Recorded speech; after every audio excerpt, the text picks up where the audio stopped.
It's mac and cheese time!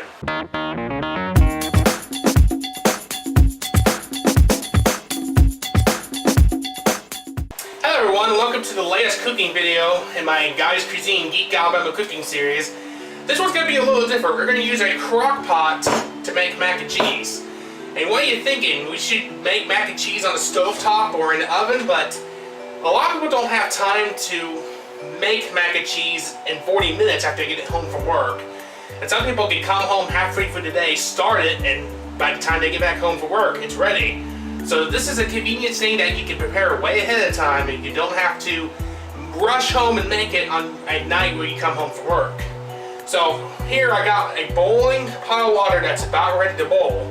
And as soon as that's ready, I'm going to pour this pasta in there. Our boiling pot of water with salt in it is ready. It's boiling, so we're going to pour the pasta in. You can use any type of pasta. I just like this because it's easier to scoop up with a fork. Pour around it. And only set the timer for 5 minutes. You don't want to cook the pasta all the way. Just a little bit al dente. 5 minutes is enough because it's going to cook in the crock pot for a few hours and you don't want it overdone. So 5 minutes in the pot and then drain. And then you'll be soon adding it to your crock pot. While our pasta is boiling, we're going to add the other stuff to add to your crock pot mac and cheese. It's just your milk, eggs, and all that. So we're going to start off with milk. This would be 1.5 cups. We're going to add 1 can of evaporated milk. Shake well before you open the can, by the way.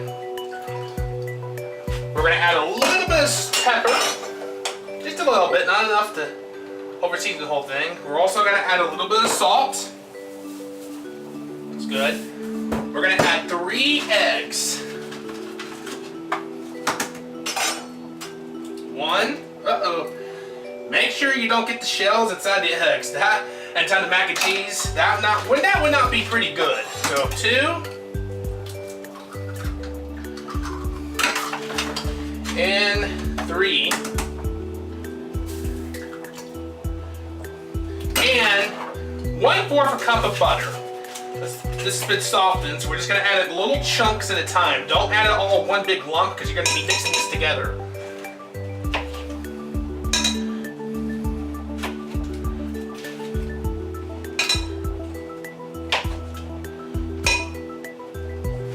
Alright, that's enough. And all you're going to do is stir, and I find the best way to stir is use a whisk. So just stir until everything's combined. Alright, I've drained the pasta. It's been cooked for 5 minutes and I've mixed everything in the crock pot bowl. So the next step is to pour your cooked pasta just right on in. Make sure you don't spill any of that on the floor. I'm going to quickly put in these stragglers in here. And that's it. Now the cheese. I find the best mac and cheese is usually a mild cheddar. We're going to pour a whole bag of that in here. And I usually find the best other cheese is not a cheddar, but like an Italian, like a 5 cheese that has some Parmesan, Provolone, Romano, Ogazzo, and some mozzarella. I think it gives it more creaminess, more texture. So we pour that in too. Pour it all in. Make sure you get all the clumps kind of broken up into cheese. Sometimes that can happen. And all you're going to do is stir everything together. Best way to do this is use a spatula when you're stirring, by the way. I find that a lot easier than using anything else. After stirring, make sure you get all your cheese stragglers off the side of the bowl. Make sure it's inside the mixture. And once you've done that, you're going to put this in the crock pot. You will turn your crock pot on the high for 30 minutes, or you can time it for 30 minutes. And then you would put it on low for 2 to 3 hours. This will give enough time to get it cooked and creamy and good. So onto the crock pot it goes. After about 30 minutes, you see this on high. All you gotta do is turn it to low. That's it. And you can let it cook for 2 to 3 hours. You could stir here and there, but I find best often is just not to stir and let it cook. It's been after 3 hours, so let's take a look inside. Ooh, yeah. That looks good. I'm gonna get a big spoon like this. We're just gonna stir it. Yeah, you see the goodness? Look at the string coming out. Wow. So you can tell this is done.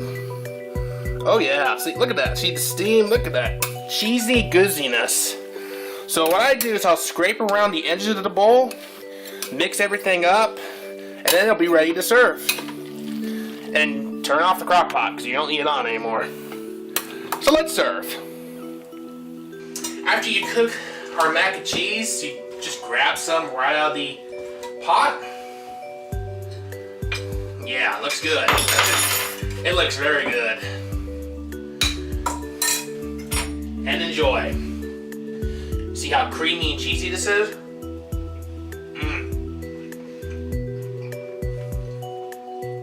This is very good. This is much better than the boxed mac and cheese you can get for cheap. So if you want to make a good mac and cheese that it takes a few hours to make and you can make for a weeknight dinner, try some crock pot mac and cheese. I think you'll like it. So thank you all for watching the cooking video. You'll find a link to the recipe below in the description. Have a great day. Thank you.